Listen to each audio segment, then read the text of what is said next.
कल के दिन जो इंटरनेशनल कोर्ट ऑफ जस्टिस में फ़िलिस्तीन टेरिटरी में जो इसराइल ऑक्यूपेशन का मामला है उसकी सुनवाई कल से शुरू हो गई थी।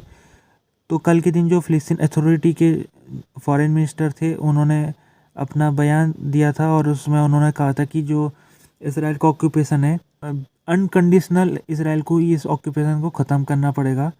और साथ में उन्होंने ये भी कहा था कि जो गाज़ा की स्थिति है उसके बारे में भी उन्होंने बात रखी थी अपनी। तो आज के दिन जो साउथ अफ्रीका का डेलीगेशन था उसने अपनी बात रखी और उसने डेलीगेशन ने कहा है कि जो इसराइल का ऑक्यूपेशन है फ़िलिस्तीन का वो अपार्थाइड से भी ज़्यादा बुरा है। और अपार्थाइड सिस्टम जो साउथ अफ्रीका में 1990 से पहले था जिसमें काले लोगों के साथ घोर अन्याय किया जाता था। तो साउथ अफ्रीका के डेलीगेशन का कहना है ये अपार्थाइड सिस्टम से भी एक्सट्रीम सिस्टम इस समय फ़िलिस्तीन ऑक्यूपाइड टेरिटरी में चल रहा है। तो फ़िलिस्तीन ऑक्यूपाइड टेरिटरी वो टेरिटरी है जो कि 1967 की लड़ाई के बाद जिस क्षेत्र में इसराइल ने कब्जा कर लिया था और वहाँ पर उसने अपनी कॉलोनी बसा दी थी। तो इंटरनेशनली देखा जाए तो ये जो टेरिटरी है ये फ़िलिस्तीन की टेरिटरी मानी जाती है, लेकिन इसराइल इसको खाली नहीं कर रहा है। और उसने यहाँ पर जो शहर पड़ते हैं जेरूसलम हो गया, जेरिको हो गया और कुछ और शहर है वहाँ पर उसने लगभग 4 लाख से ज़्यादा सेटलर लोग बसा रखे हैं। तो ये जो सेटलर लोग हैं ये एक तो गैरकानूनी तौर में यहाँ पर बसे हुए हैं, दूसरा ये हिंसा का इस्तेमाल भी करते हैं। कई बार ये फ़िलिस्तीन लोगों को निशाना बनाते हैं और जो सेना और पुलिस है वो इनके ऊपर कार्रवाई भी नहीं करती है।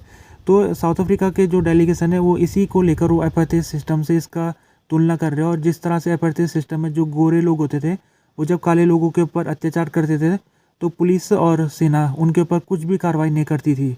तो इसी को लेकर साउथ अफ्रीका के डेलीगेशन जो बहुत एक्टिव है इस मामले में, उसने एक और केस लाया गया था साउथ अफ्रीका की तरफ से, वार क्राइम का केस था जो कि फ़िलिस्तीन में जो कुछ हो रहा है इसराइल की तरफ से वो साउथ अफ्रीका ने इसराइल के ऊपर वार क्राइम का आरोप लगाया था और उस मामले को आईसीजे में ले गया था।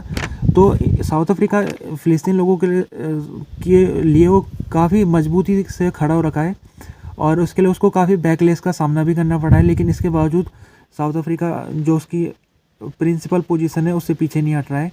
अभी कुछ और देश है जिनकी बारी आएगी, उनके डेलीगेशन आएगा यहाँ पर और वो अपना अपना स्टेटमेंट रखेंगे। तो ये जो केस है ये 1-1.5 साल पुराना केस है और इसमें जो आईसीजे एक एडवाइजरी जजमेंट देगा आखिरी में, जिसमें वो फैसला में ये सुनाएगा कि जो फ़िलिस्तीन टेरिटरी है क्या उससे इसराइल को ऑक्यूपेशन को वापस लेना चाहिए कि नहीं लेना चाहिए।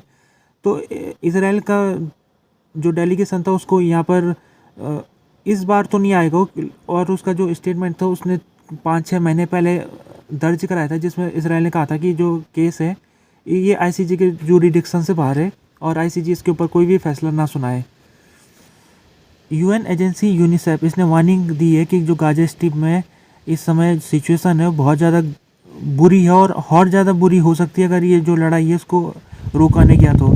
खासतौर में जो बच्चों के लिए तो स्थिति बहुत ज़्यादा बुरी हो गई। 90% बच्चों का खाना उनको नहीं मिल पा रहा है और 70% जो बच्चे वो डायरिया से ग्रसित है और 4 महीने से स्कूल भी नहीं जा पा रहे। उनका जो मेंटल इशू है, मेंटल हेल्थ, उसको भी बहुत बड़ा धक्का पहुंचा। उनका जो मानसिक स्थिति है बहुत ज़्यादा कई बच्चों की बिगड़ चुकी है। तो इसी को लेकर यूनिसेफ ने ये आज बात कही है और वो कोशिश कर रहा है कि जो लड़ाई है उसको इमीडिएट यहाँ पर सीज़ फायर किया जाए। इसके अलावा जो WHO है, वर्ल्ड हेल्थ ऑर्गेनाइजेशन, उसने भी इसराइल के ऊपर आज आरोप लगाया और आरोप ये लगाया कि जो अल नसीर हॉस्पिटल है खान यूनिस शहर में, वहाँ पर हॉस्पिटल के सामने जो इसराइल है वो जो हॉस्पिटल में पेशेंट और मेडिकल स्टाफ है उनको निकलने नहीं दे रहा है।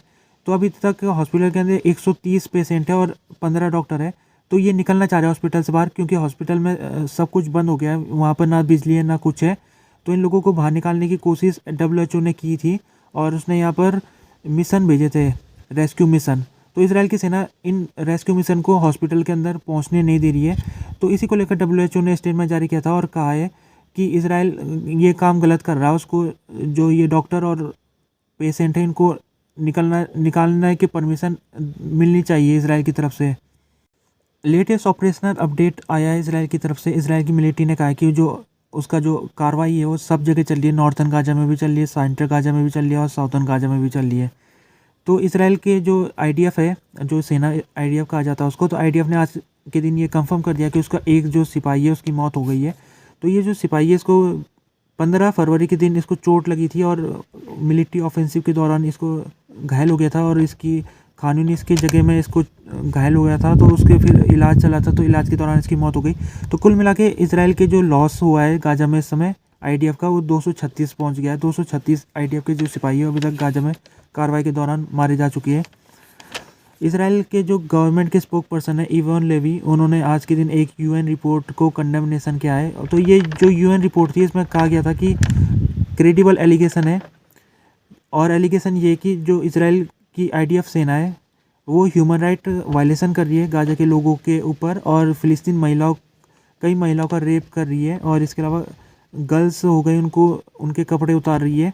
तो इस तरह से जो इसराइल की सेना ये काम कर रही है ह्यूमन राइट वायलेशन।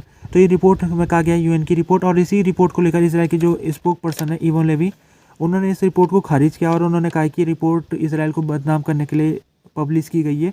और साथ में इवान लेवी ने ये भी कहा है कि ये जो यूएन है ये इसराइल से नफरत करता है, और साथ में ज्यूइश पीपल से नफरत करता है।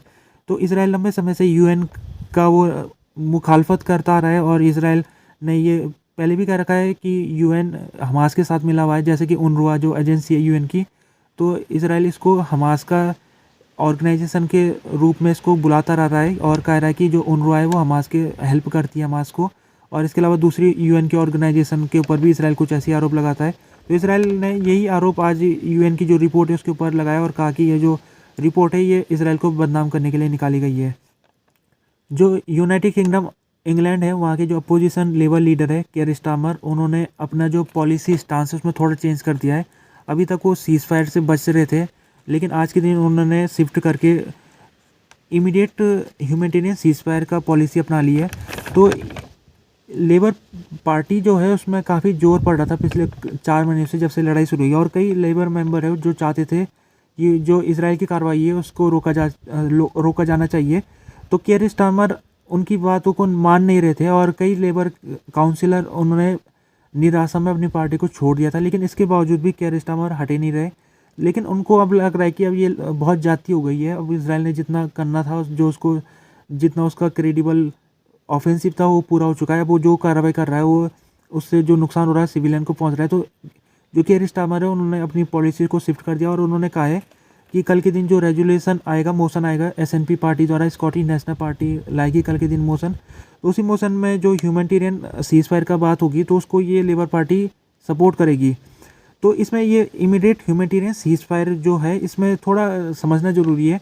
ये सीज फायर से अलग है, इमीडिएट सीज फायर से अलग है, क्योंकि इमीडिएट सीज फायर का मतलब ये होता है कि सीज फायर करना है और वो परमानेंट सीज फायर रहेगी।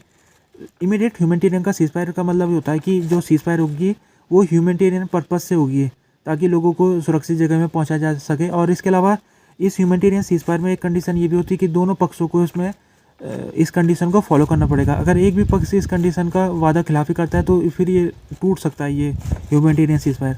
तो जो परमानेंट सीज फायर की बात हो रही है उसको अभी तक लेबर पार्टी उसको अभी तक नहीं मान रही है। वो उसने अभी पॉलिसी शिफ्ट को जो किया है वो ह्यूमैनिटेरियन सीज फायर की तरफ किया है।